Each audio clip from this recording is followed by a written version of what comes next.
We got Joe in the building. Let me see if I could get him up here. Boom. There is Joe. Can you hear me okay? I hear you great, Eric. Thanks. All right. Y'all let me know in the chat if you could hear me. Man, shout out to Joe Tacopina in the building. Thank you so much for being here this morning, taking the time out. I know your time is extremely, extremely valuable. You got a lot going on. So I appreciate you being here with us this morning, man. No, it's my pleasure, man. Look, the reason I'm here is because you're so good. Eric, I watched my son actually turned me on to your broadcast during our trial, during the Rocky trial. Shout out to Chris. Yeah, he's And dope. shout out to Chris, exactly. And then I Yeah. started watching it, man. And you were as good as they come. I mean, your analysis was on. You also did it with a sense of humor. It was funny. It was entertaining. So now I watch you all the time. Our case is long gone, but I still watch you all the time. So it's cool. My I pleasure to be here, appreciate really. that, Joe. Oh no, man. I mean, it means a lot to hear that coming from you. I mean, we had such a great time not only watching you work, masterful job throughout this case, but learning so much just about how court proceedings go and just seeing the belief that you had in your client and as you have said multiple times, your friend ASAP Rocky. So it was dope to see, man. It's an honor to have you here, and I appreciate you saying that. Thank you. Thanks, sir. So I know we've got a limited time here, so I want to go ahead and get right into it. I think a lot of the time with these interviews, you don't get to tell your side of the story. Oh, I think we might have lost Joe there. Joe, can you still hear me? Hold on a second. He might have got a phone call. Give me 1 second, y'all. He'll be right back. And thank y'all for asking questions in the chat too. Appreciate y'all. Kim, I see y'all in here. Shout out to Kim. Shout out to Jay Z's in the building too. Good morning to y'all. Samson's in here too. Does Joe have a nice watch on today? Oh, you know that man. He doesn't miss. Hold on. We got him back in here. There he You is. know, I'm doing this from my phone, as you can see. And Yeah, of you're course, good. the second we started, someone called in, so I just put on Do Not Disturb. Sorry about that. Nah, you're good, man. No worries. I was just gonna ask you. A lot of the times, you don't get a chance to tell your side of the story. And I know we know a lot of your background and a lot of the celebrities and high profile cases that you've done, but I really want to hear from you. What's your story? What drives you? What got you into law in the first place? And maybe what's a case that you represented in the past that really changed things for you personally? I mean, it's funny. My parents come from Italy, so we grew up pretty humble beginnings. I grew up in Brownsville, Brooklyn. If any of you are from Brooklyn, Brownsville's not exactly the Beverly Hills of New York City. It's a rough and tumble area. It still is. Mike Tyson grew up a couple blocks away from me. And Brownsville's still Brownsville. We moved eventually to Flatbush. But so I grew up in the school of hard knocks. Had a bunch of fights, getting my way to school before I even was 10 years old. So it gave me a little grit, a little mental toughness, a little physical toughness that I've carried with me to this day. It helps me in court. Um, and then, I just started, I was in college, I was a player, I was an athlete. So I went from a New York State wrestling champion to a football player to a hockey player. I had a hockey scholarship in college, and I thought I was going to be an NHL player. That's what my dream was. But didn't quite work out that way. But what happened was I was in a debate class, and in my debate class, there was a teacher told me basically, and I was a decent student, but my focus was on sports. My debate Mhm. teacher said, you should be a trial lawyer. You're really good oratorically and you're very good at arguing. I said, a trial lawyer? I said, no one in my family graduated college, let alone law school. Yeah. But he pushed me, and I read a book, and the book I read was called Fatal Vision by Joe McGinnis. Joe Mm. McGinnis is a true crime author, and he wrote this book called Fatal Vision about a true crime story of a Green Beret sergeant in Fayetteville, North Carolina, in the '70s. He was a Green Beret sergeant who killed his wife and kids in their home. He claimed it Oh was done wow. by hippies, and he was a surgeon, so they looked for drugs, and everyone believed him. And for the first 2 years, he was a victim, and they were, then all of a sudden his behavior was a little odd, and the parents who first believed that their son-in-law was innocent now all of a sudden were on a mission. And this whole book was about the twists and turns of an investigation and then the trial. And the trial was like something that captivated me. It was like one page I'd read, I'd be, oh my God, this guy's guilty. The next page I'd read, I said, oh my God, he's innocent. He's guilty. He's innocent. I Yeah. was like, this is what I want to do. This is the stuff. That's my dopamine. Like, and so that's it. I started down that journey. I became a prosecutor first because everyone told me the best way. I always wanted to be a defense attorney. I always wanted to be a trial lawyer. Yeah. But the best way to do that is to start out as a prosecutor because you learn what the other side thinks, how they process. So I was a prosecutor for quite a amount of years, and prosecuting cases. I became one of the deputy chiefs of homicide in the Brooklyn District Attorney's Office at some point, and away I went, and Wow. then I started doing defense work. So is there along your journey up into the point where you're at now? I mean, obviously, other than the recent cases that you had with Donald Trump and ASAP Rocky, was there a case that really stuck out to you as something that really you would say was a milestone trial for you that stuck in your memory? Eric, it's really hard to do it like that, but I'll tell you why. Yeah. Look, I've done a lot of civil trials too, so, but those are Yeah. about money and property and things that are replaceable. Liberty is not Yeah. replaceable. Someone's life is not replaceable. So it has to go. It's definitely one of the criminal cases, right?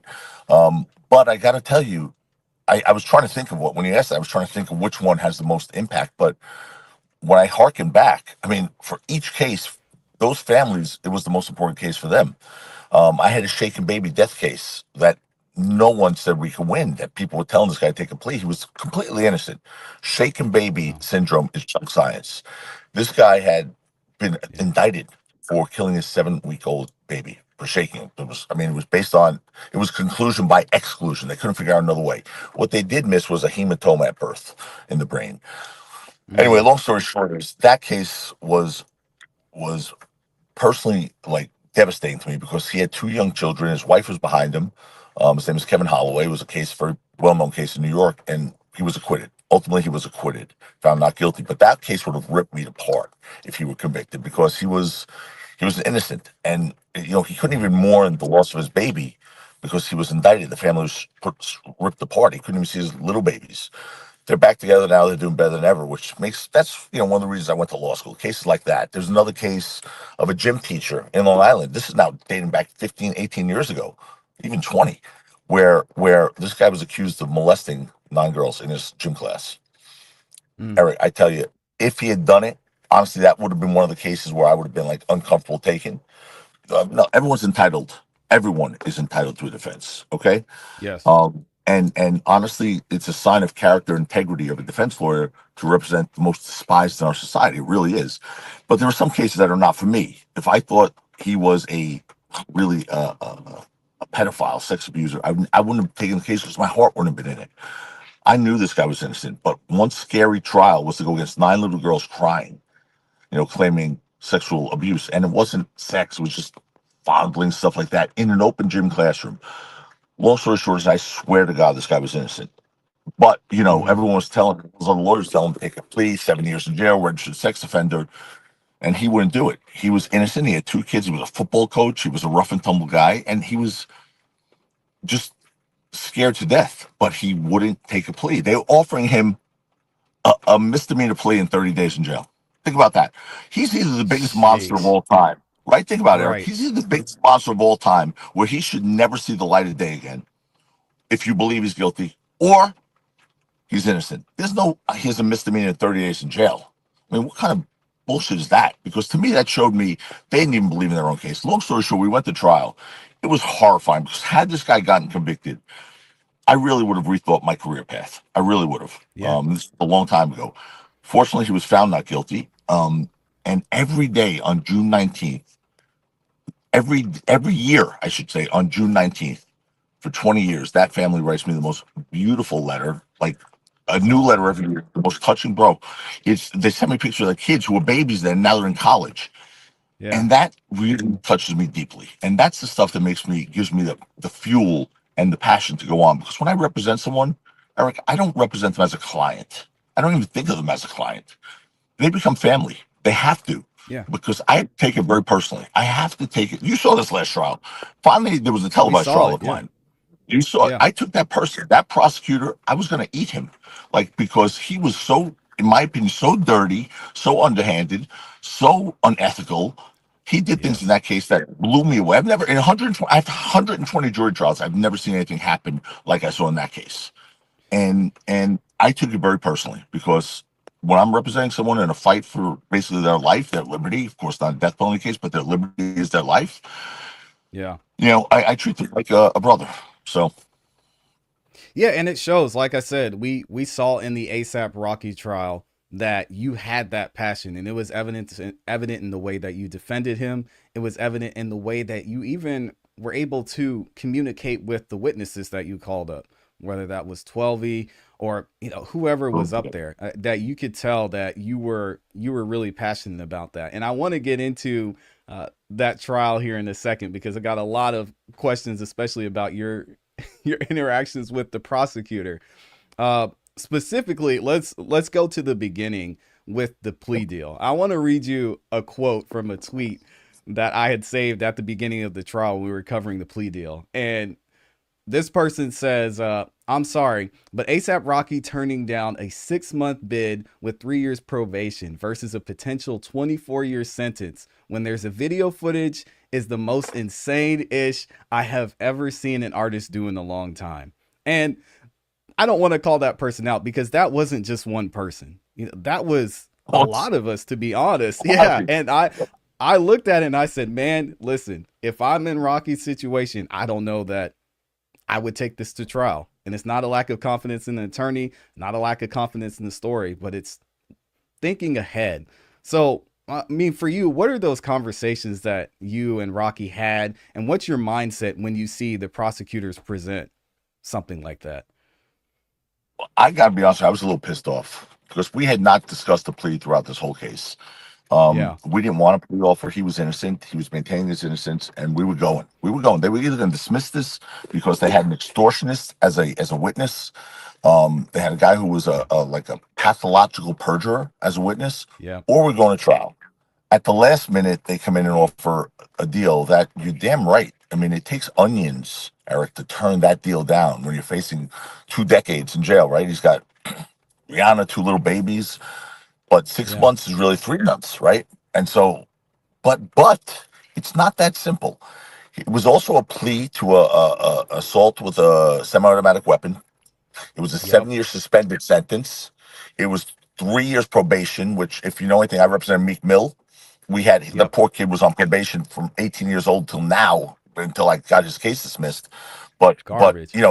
they keep you're under their thumb when you're on probation, under their thumb. So it's like Yeah. if he crossed against the red, boom, there's another probation violation, another year. They could keep extending it. Moreover, his career was over. It's over. He couldn't travel out of the country. He couldn't do tours. He loses the Gucci contract, the Puma deal The that he Ray has. Ban. Face Puma. Ray Ban doesn't even have that. Ray Ban was waiting. Okay, so Ray Ban Yeah. doesn't even Oh, have okay.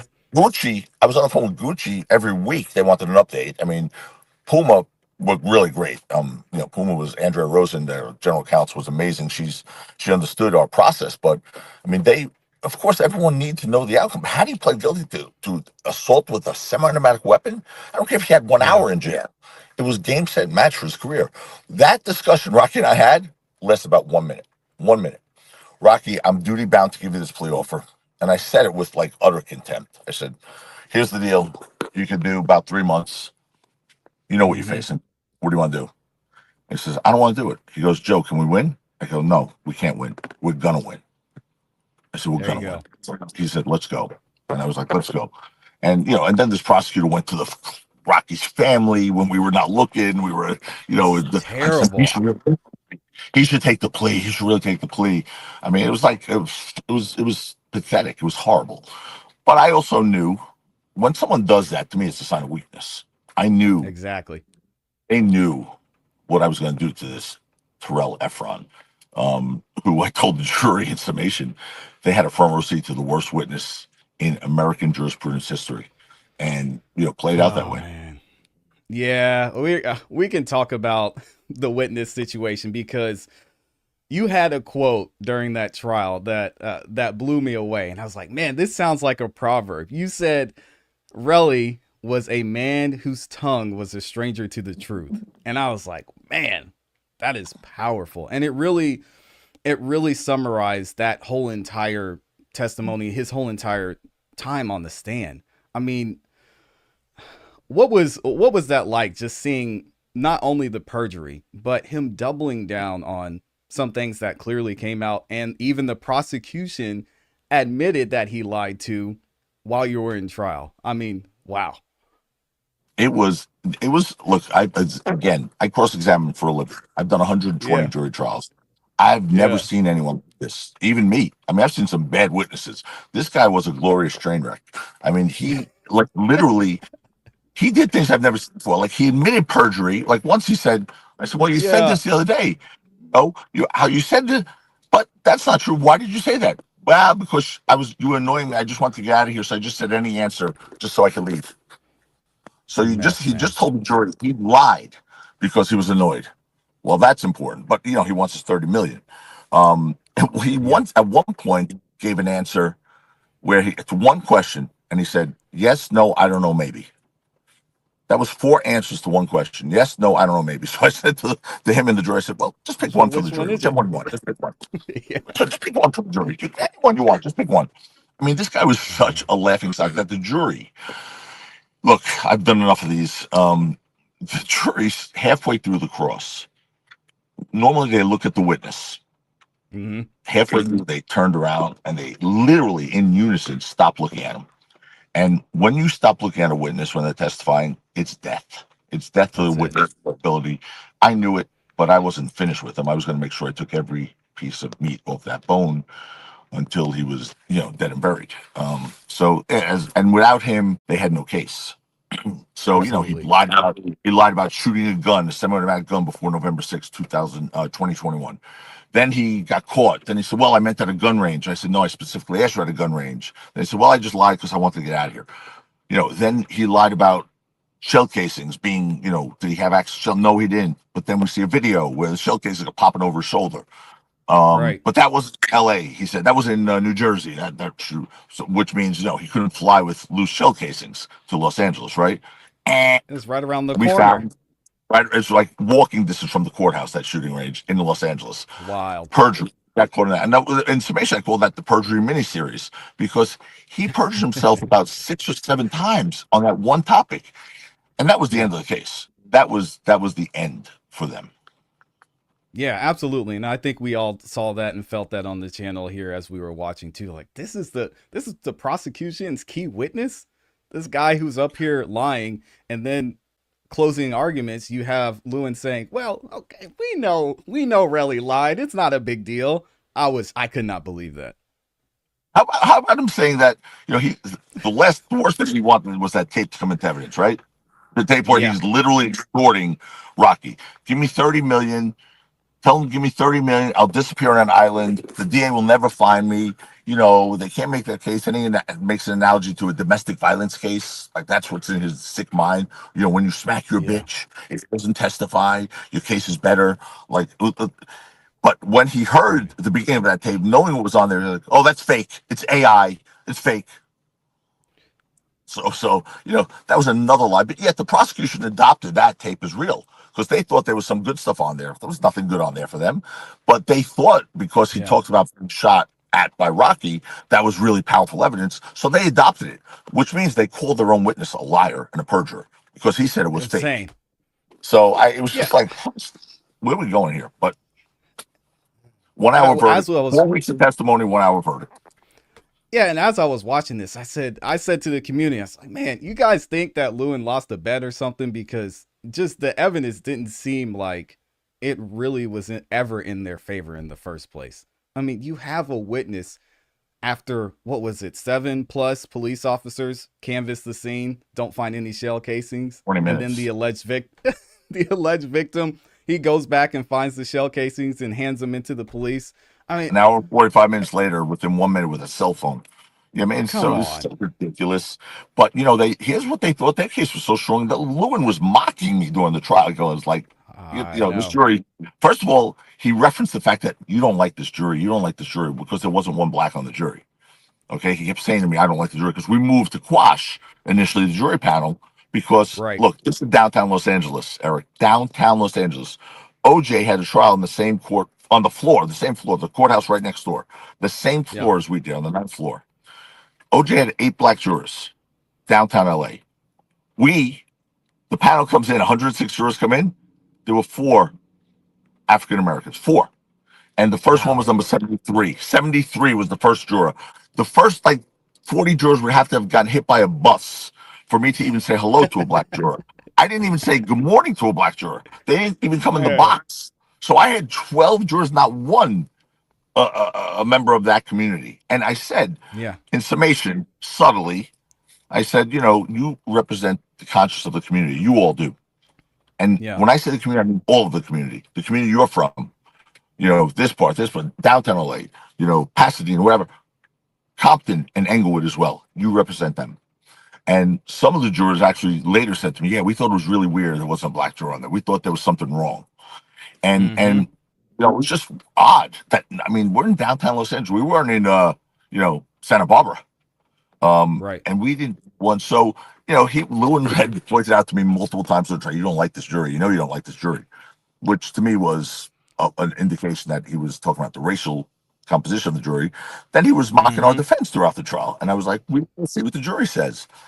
Funny, because when the jury spoke, I turned to look at him. He was gone. Him and his little rolly suitcase were out of there before the second of the not guilty, the N, and he was gone. I didn't even see him. He just, Oh. I don't know what happened. But it was Yeah. quite a war. That was quite a war, that case. It really was. Yeah, and I mean, there's a lot of adversity we saw, and a lot of things that we didn't see off camera too. I mean, Lewin even mentioned, and I Ooh, had this marked down too. He said, "What did he say? One more word, and we air out everything that took place in this courtroom. You might want that to made me stop, laugh. Joe." That's when it went, ooh, ooh. And then someone did a LeBron James, what they call a mime, where LeBron did that, Yeah, then they ooh. They yeah, put together a bunch of things. Like once I was doing this during one of his arguments, like the tears. yeah. Once I, ooh, I'm so scared. He aired everything every single day. I don't know what he's talking about. The defense didn't turn over this. The defense was late with this. Every day he bitched about something. And the judge was like, Yes, enough.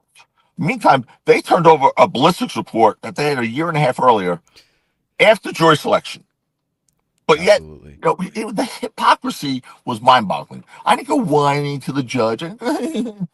I said that should be excluded. The judge said, no, it's not being excluded. Fine, we move on. That's trial. Roll But with I it. mean, Yep. we're going to air everything that happened in this case. What? You aired it every day. Every day he bitched about something new. There was nothing left for him to air. That was only, by the way, the reason he said that was because I had just pointed out on the record that Mr. Lewin was found by the federal appellate court, the Ninth Circuit, to have lied to a jury in summation, Yes. which caused them to overturn a murder conviction. I'm sorry. Yeah. I didn't say it. The appellate division did. The Ninth Circuit said he substantially misrepresented to a jury, facts, and that caused him to overturn a murder conviction. Sorry you don't like to hear that in open court, Mr. Lewin, but that was But something that it's was true. important to me. And I had to bring it up to the judge because that's what he was doing in this case. And so, Right. long story short is, when I said that, he like became unglued and started flipping out. And the funny part is, if you guys couldn't see the jury during the trial, I mean, this guy was the odd bird. Something I think was a little off. During the trial, he was staring at the jury with that. He had his mouth open like, ah, and he would just stare at the jury like one at a time. Man, Oh when I'm man. on trial, I don't even look at the jury because I don't want to invade their province. I don't want them to think I'm trying to message them. Not only Right. that, I don't want my brain to get all screwed up. Like if I see a juror going like making a frown or something, I'm gonna be like, oh shoot, we got to change something. We got to do this. I just try my case. I'm mission oriented. I know what's going on. I don't need to look Right. at the jury. There's too many downsides to that. Well, he was staring at jurors. And I was like, that's weird. 3 jurors said to me afterwards, we thought he was trying to intimidate us. We found it offensive that he was staring at us. Okay, He was well, trying there to you go. intimidate everybody. I mean, It including didn't you, work. right? It's funny when he came into the case, he was throwing the case at the last minute. Apparently, he'd never lost a case, which I say then, boy, he must have handpicked his cases. But I was glad to give him his first taste of what an L is. Um, but apparently, he Yeah. never lost a case. They brought him at the last minute. He took the case from this Paul Persloma guy, basically, who was reduced to like the second chair. And so he comes at the last minute, and I got calls, Eric. I There got it is. calls from more lawyers that I never heard of before, saying, "Be careful with this guy. Be careful. His word, it means nothing. He's unethical. He's dirty. He'll do this. He'll try and control the courtroom. He's a bully." I Yep. got calls from two people inside the district attorney's office who I didn't even know telling me that. Okay, lawyers from all over the country who are well-regarded lawyers. There are so Hmm. many disciplinary complaints against this guy, and I'm from Brooklyn. Like, I don't give a shit. Like, no one's intimidating me. I'm not getting bullied. You're gonna Are do you your kidding me? job and keep it moving. Yeah. The press asked me when he got brought into the case the day before trial started, "Are you concerned that Lewin got brought into the case?" I literally laughed out loud, not in part purpose. I just responded that way. I go, "Am I Mm, worried?" "Oh no, they could bring the district attorney to try it also." I said, "No, I'm not worried about anything." So that's what he was trying to do. And he was trying to run the courtroom, intimidate the judge, bully the judge, and at one point the judge just snapped on him. You saw that. I yeah. mean, never seen a Twice. judge remand him twice. A prosecutor, "Do you want to argue with me? Do you want to argue in front of the jury?" I was like, "Whoa!" I go, "Wow, Yeah. that's different. That is different." But he just is not used to not getting his way. Apparently, Yeah. it's not used to not being able to bully people. Well, he ran to the wrong guy because I don't get bullied by anybody. I'm not the toughest guy in the world. I'm not trying to be a tough guy when I say that, Eric. But Yeah. I don't get pushed around. I don't get bullied. I certainly don't let someone do things that I believe are improper when I'm defending a guy in a fight for his liberty. So that's never happening. Yeah. Absolutely. And I mean, it was just interesting to see the back and forth throughout the entire case. And I think the turning point for all of us watching as we were talking and watching the case was when 12 was on the stand and actually giving his perspective of what happened in the video. I was like, man, I don't even know what we're doing here at this point because everything that 12 said made sense. And it was very clear to me at that point what had went down. But it's funny to see that John kept pushing and going for it. This is He rough. cross-examined 12B like he was a serial killer, like a murderer. Absolutely. Like it was. Yeah. I was like, that 12 is. I mean, first of all, I have to love him as a person. I think he's one of the nicest people I've ever met. By Seems the like a way, cool dude. Yeah. he's a damn good artist too. I mean, I listened to I some of his stuff agree. on Apple. Woof. 12 has I got some agree. good stuff out there. He just put out a new album. There's some really good stuff on it. I was like, I like his stuff a lot. But putting that aside, as a human being, as a person, 12, I mean, he came to court in a suit and tie. I didn't say come in a suit and tie. That's he wanted to respect the process, as opposed to Relli, who came in with baggy sweatpants, a black t-shirt, a black jacket, The same throwing black water jacket every bottles. time. Yeah, throwing water bottles, cursing in the court. I mean, just Yeah. juxtapose those two. 12 was asked a question. He would look at the jury when he'd answer, look around. We didn't tell him to do that. That was just him being 12. And he Yeah. came across so credible. And the more Lewin screamed at him, the more credible he got because he didn't he didn't raise his voice once. Lewin could have screamed at him for 5 more hours, and he was just like, Absolutely. "Yes, sir. No, sir. Yes, sir. No, sir." Like there was nothing that got under his skin, and Lewin looked like a madman. And the jurors I spoke to said he became unhinged. They thought he was an angry, like unhinged, and they thought he was getting hurt. Because when you Yep. start screaming at a witness, especially a witness who doesn't require to be screamed at, look, I could have yelled at Relli all day long, right? He's perjuring himself, he's offending the jury. I kept my You cool should with him. have. Eric, believe me, I was like, I had a little pin underneath the podium that I kept pinching Yeah. myself in the leg because I wanted to give him a little piece. But I don't it was believe important it. for me to juxtapose composure and being under control and let him look like a lunatic. Believe Yeah. me, I wanted to let him know what I thought of him, but I didn't. But Lewin going after 12E like that was, to me, I was shocked because you don't really gain points when you start screaming at a guy who's not yelling, who's not combative, who's answering questions. You might not like the answers, but he's answering questions. He's not being evasive. I mean, Yeah. look how long it took me to get an answer out of that Efron. I mean, one question would take 15 minutes to get an answer. And sometimes the judge had to say, just answer the question. But, again, that's why we won, and that's why they did. Yeah. And absolutely masterful work as well. I want to talk about, too, going into that, the hypocrisy you mentioned earlier. Uh, Mhm. One of the biggest issues a lot of we'll call them the court of public opinion had was with the whole prop gun issue, right? and just how that situation went down in the first place. And I'm Yep. sure you'll recognize this quote when it came to the verdict and the prop gun specifically. Someone said, I won't say the name, it's not a good sign for him that they have reached a verdict that fast. The fake Oh gun my God. defense is what really did him in. The fake gun defense was just too stupid. Now, I know you have a lot you She want to say on she that. didn't get almost anything right in this case. I mean, maybe my name and his name right. That was about it.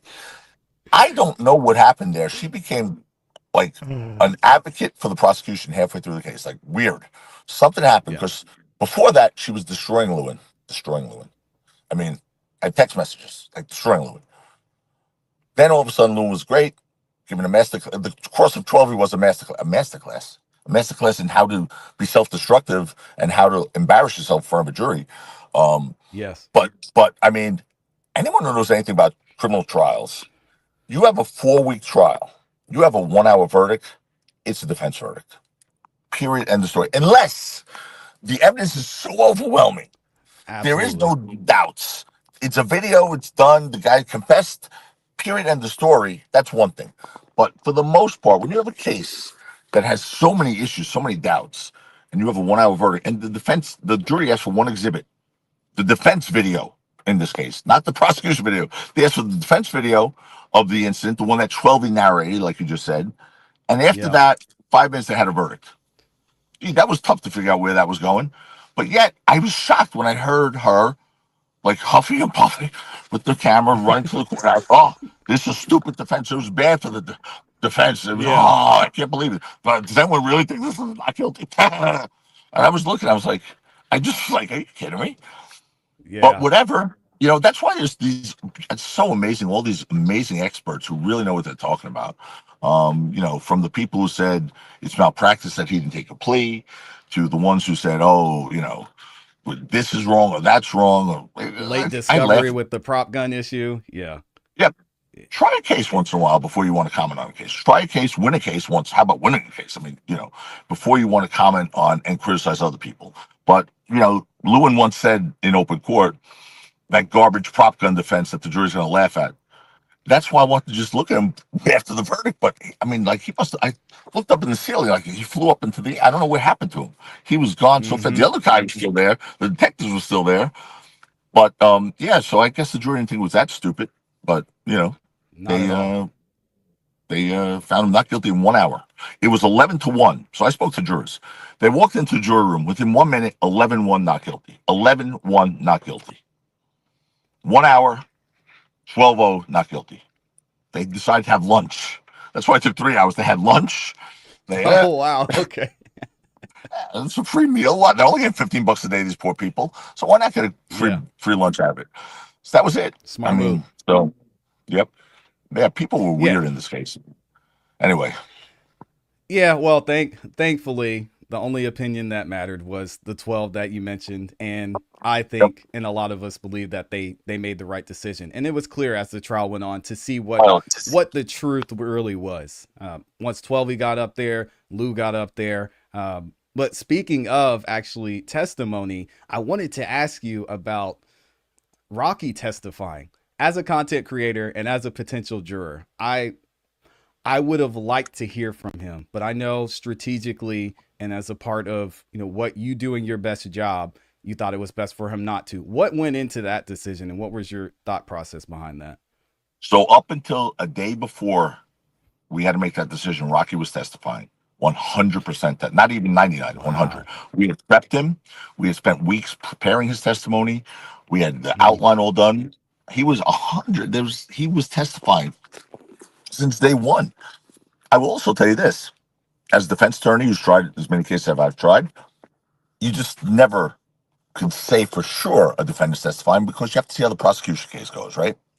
right. If the wheels fall off the prosecution's case, you're stupid to put the defendant on, even a truth-telling defendant. And the decision we made here was this: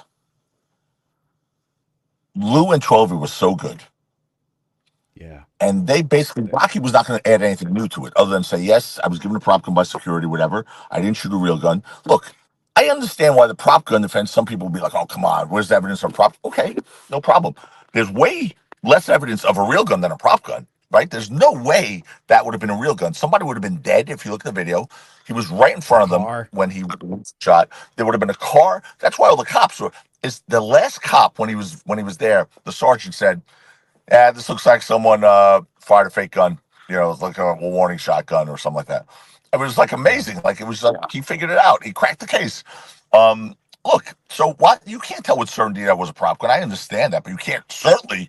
There's way more doubt as to whether it was a real gun. I mean, why would Relli follow a guy who just pulled a real gun in his face? Put a gun in his face. Makes no sense. Not only does he follows him and antagonizes him, saying, "Come on, come on, come on, come on." I mean, please, Yeah. the stupidity of it all. Anyway, long story short, Rocky and I discussed it. He wanted to testify. Lou and 12 went up. They were good. Relli was the worst. I mean, Relli, I got to tell you, something He happened. made I your can't case really for talk you. about. Something happened in the middle of his testimony that I've never Oh seen before, man. but where there was someone that suggested that the prosecution should drop their case in the middle of this testimony. Okay, and Oh I'm just gonna man. leave it vague like that, but it's true. It happened. Someone suggested they should drop their case after in the middle of my cross examination, and Wow. so here's what I said to Rocky. Look, you could testify. You know what this lunatic, Lou, and you're going to be on cross examination for 5 days. We'll be here until, well, I'll still be on trial probably right now, Eric. Right? Yeah. Um, but here was my concern. Not that Rocky couldn't hold up. Rocky's different level intellect. He's very well spoken. He wouldn't let his guy get under him. He'd be like 12, right? So this guy would be screaming at him, yelling at him. He'd keep his cool. My bigger issue was Rocky doesn't really add anything to it at this point because he was only Right. going to be corroborative testimony of Lou and 12. Corroborative testimony. So he's not adding a new fact. He'd be one more person to say, yeah, it was a prop gun, but he's the defendant, right? So he has the most motive to say that. But what he would have Right. done was take us 4 or 5 days further away from Relli.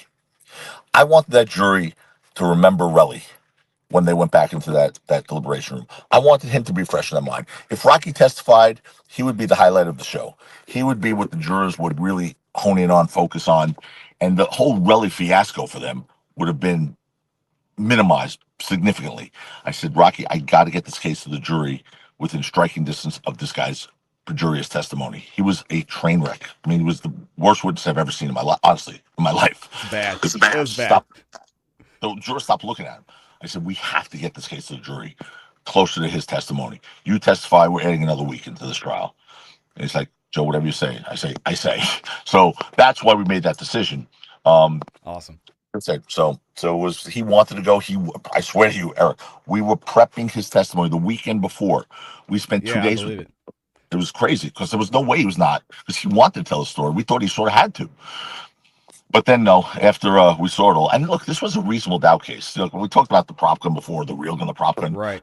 This was a reasonable doubt case, okay? And that's something that's really important in this case. And I focus a lot on it. I said in the beginning of my summation, 5.5 hour summation, I said in the beginning, but I really did a big crescendo at the end. Right before I did those 10 questions, I spent about 10 minutes on reasonable doubt and what it is and what it isn't, and talked about preponderance of the evidence in civil cases where it's about money and property and you can bankrupt somebody and make them penniless with a mere preponderance of the evidence, 51%. Yep. You could take a child away from somebody, a parent, on clear and convincing evidence. Okay, that's the next Yeah. highest standard of law. That is not enough for a criminal conviction. Okay, you didn't have clear and convincing evidence in this case. Proof beyond a reasonable doubt is what you need, and that's not. I think he committed the crime. It's not. I think the gun was real. It's not. It's most likely it was real. Eric, it's not. I'm almost certain it was real. It's. I have no reason to doubt it was real. You had that all over the place. So that last part of my summation, that reasonable doubt part, Johnny Cochran and I scripted together way I love back when. that. I dusted that Yeah. out. Yeah, yeah. Johnny came to New York after the OJ thing in '98, and he Hmm. started his practice in New York. And he plucked me out of like I was still a young defense lawyer, and I just won a couple big cases, but I was still a relative unknown. Johnny reached out to me and said, "I want to work with you. I want to, do stuff. I want to send you some cases." And I really was like, I thought it was a joke. I thought it was one of my friends It's pranking me. awesome. And Yeah. he took me under his wing for 3 years, one of the nicest human beings I've ever met, but a genius. And he and I sat, and sometimes we'd sit there for a day. He goes, "Let's write a reasonable doubt summation today." I'm like, "Yeah." And we'd sit there and just swap ideas, write this stuff out. And I have it all. I saved this. that reasonable doubt summation I gave at the end there was Johnny and I wrote. I've never used that one before because it's really long. We condensed it. I put it in the beginning. But this case, I said to my partner Chad, I said, Chad, we need to hammer reasonable doubt here, okay? Because a reasonable doubt Yep. in this case, it's game, set, and match. There are about 1,000 reasonable doubts in this case. This is not just. I don't want them, this jury, to think they must find that it was a prop gun or he's guilty. No, they do not. Or if they think it was more likely it was a real gun than a prop gun, he's guilty. No, it's proof beyond a reasonable doubt. That's a high, high, high standard. We don't talk that way in our daily lives. Like, we don't walk around and go, hey, come on, did you do that? Give me proof beyond a reasonable doubt. We don't do that. We don't use that phrase. So it was so Yep. important for me to make sure that jury understood what those standards were. And that's why we spent a lot of time on it. So, Yeah, and I'm glad you pointed out the difference, because speaking of Relli and Rocky and yourself, you guys still have a couple of other battles that you have to fight here in court coming up soon with the whole civil issues with Relli. I'll be interested to hear your thoughts. I know you can't go into much detail, but your thoughts on what that's going to look like moving forward, and what's Relli gonna, what do you think Relli's stance is going to be there? he almost died from that horrific gunshot injury that he sustained on his knuckles. That, I mean, it really is a miracle that he's still living today. I don't even know how he just overcame that injury. Um, really, that God was on his side that day, clearly, because that kind of an injury with those knuckles scrapes, he didn't bleed out or anything. It was shocking. It was really shocking. And he waited 4 days to go to the hospital. So it really is payable for the grace of God. Prayers up to Relli for being alive. So I'm happy that he survived that Pray brutal, for brutal Relli. injury. Are you kidding me? Oh I man. mean, even the prosecution started saying, well, all right, it could have been from a bullet fragment or it could have been from the floor. Even Relly said it could have been from the floor. It could have been from Yeah. the floor. You mean when you punching ills, because that's what the video shows, it could have been from the floor? Of course Yeah. that was from the It floor. shows There's it. no magnet bullet that hits the top knuckle, does a nosedive to the second knuckle, and does a substantial nosedive to the third knuckle, and then scoots on off. Are you crazy? That he Garbage. would even say that. Yeah. But now it could be from the floor, he said. It's funny because in your civil lawsuit for $30 million, you said you were shot and you said you were permanently disabled. Yeah.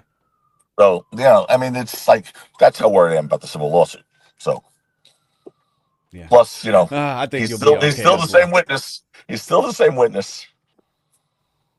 Yeah, and that's true. So I know we were going back and forth about how his testimony during this criminal case, if any, will play into the civil side of things. Have you seen in your career where that's taken place, or it's been an effective strategy for the plaintiff? Yeah, if they win, if there's a conviction, that's why I said to the jury, I go, he's trying to make you his Right. his money collector. He's trying to use you. I Mm-hmm. don't know how much he cares about the criminal case. Give him his 30 million, he'll go to an island. He'll never be here. He's only here because he gets money yet. So he's asking you, Absolutely. ladies and gentlemen of the jury, to be his collector, to be his money collector, to use you as a pawn to collect his money. Don't let him do it. And they Yeah. didn't let him do it. So had that been a conviction, he's automatically, it's liable. Rocky would have automatically been liable, and this would just be a matter of damages. But Right. seriously, what are the damages in this case? He's on Instagram doing this, a boomerang video with his beautiful Rolex watch and his rings and his manicured hand on the hand that he was shot and almost died Tears in from. his Right? eyes. So Yeah. yeah, it's seriously a whole. So Oh man. what's the damages? I don't know, what's a knuckle scrape cost from punching a guy? $30, Yeah. maybe $40. I mean, so I don't know where they're going with this, but not my Well, real problem. quickly, because I know we're getting I close get it. on time, but yeah, you recently have a new client that you're working with, Wendy Williams, and it just, if you could give a couple minutes on what you're dealing with her in her situation. I know there's a lot Oof. going on there, and what, if anything, we can do to help out there too. Do you have items that you need to pack and ship? Bring your items to Postal Annex. From boxes to bubble pack. Just, it's scary. I'm not a Yeah. guardianship attorney. Actually, funny, when I left the prosecutor's office, I did 2 years of appointments as a Title Article 81 guardianship lawyer. So I was appointed guardianships when I was just leaving the prosecutor's office. I had little kids, so we had no money. So I was doing anything I could do to get some money. So I did that for a couple of years. That was 20 years ago, whatever, 30 years ago. But what I'm seeing here is scary stuff. Scary stuff. That in this country, if you get into that guardian wheel, you are screwed. Wendy Williams is 63 years old. Yep. She and I spoke for an hour and a half last night, Eric, an hour and a half. We had a conversation just like you and I are having a conversation. She did at one point start calling me Bill and start saying, "Hey, Bill, what's for dinner tonight?" I'm like, it was Wendy Williams, the same Wendy Williams who's been Wendy Williams for 15 years, 20 years on those TV shows. There's nothing wrong with her. Nothing. And she's on a fifth floor of a ward where there are other people there who don't even know their names. They're like 80 and 90 years old. They don't know the difference between a red light and a green light, so they can't be outside. Wendy can't leave her floor to go downstairs and grab a bite to eat. She cannot leave. Wendy knows her name. She knows my name. She knows what a red light is, what a green light is. She knows not to jump off a building. It's insane what's happened to her. I don't get how someone could keep her detained. She just recently passed a cognitive test that shows she does not have frontal lobal dementia. And frontal lobal 10 out dementia of is what they 10. claim she has. Yeah, they claim she has that. That's ridiculous because frontal lobal dementia is a neurological disease that only deteriorates over time. I spoke to the top neurologist in the country. Deteriorates. There's no getting better. You don't improve. You only go down. Wendy in 2024 did that Lifetime video. She was a mess. She was a raging alcoholic by her own admission. That Lifetime video did not paint her in a very flattering light. Right. But she was, you see empty vodka bottles near her all the time. She was drunk at all times. She's not anymore. She's sober now. Okay. Yeah. So she's talking now. But if you listen to that Lifetime thing, yeah, she sounds like she's like off her rocker. Like she doesn't know what she's. And by the way, what the neurologist told me is that frontal lobe dementia and alcohol-induced dementia, the characteristics are exactly the same. So you could think one has frontal lobe dementia when they're really drunk. Bottom line is she doesn't drink anymore. She's sober. She's Wendy Williams. So she didn't improve from 2024 to now. She just doesn't have frontal lobe dementia. And we've been speaking about it. It's scary that a human being who's 63 years old is in a place where she's like, there are murderers, Eric, who have more freedom and more rights than Wendy Williams does right now. I'm not going to let that stand. No matter what I have to do, I'm not going to let it stand. I just want a jury. I want a jury. And she's entitled to one. We are going through this is a very complicated case. For us to even get in this case is very complicated. But she's getting out of there. She's getting out of there because she's a functioning human being. You know, the judge cited one thing which was so scary to me. To keep her under guardianship, right? To keep her under the thumb of a guardian, where she can't make her own decisions for herself. The judge cited one thing. In court, Wendy kept saying, "You know what I'm saying? You know what I'm saying? You know what I'm saying?" As if that was some indicia of a mental defect. If you know anything about Wendy Williams, for 20 years on her show, she's been saying, "You know what I'm saying? You know what I'm saying?" Harvey Levin, TMC, did a great thing. He put that documentary together, and they cited that judge's opinion, saying that was a reason she has a frontal lobe dementia. And then Harvey showed 20 years worth of clips from when Wendy was 40, saying, "You know what I'm saying? You know what I'm saying?" That's one of her mannerisms. That's the thing. She says that, and "How you doing? How you doing?" Right? Exactly. So those are her two things. It's like, it's so scary to me, but she's going to be okay. She's going to get out of there.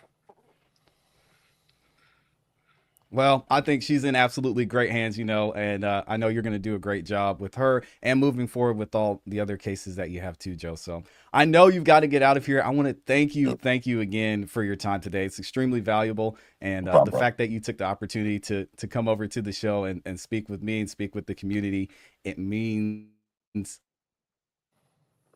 a lot. So thank you so much, man. Continued success. It was my pleasure. And I'm here if you ever in need me Atlanta, again. let me know. I'll get you dinner. All right. Okay, brother. Thank you. I appreciate you, Joe. Take care now.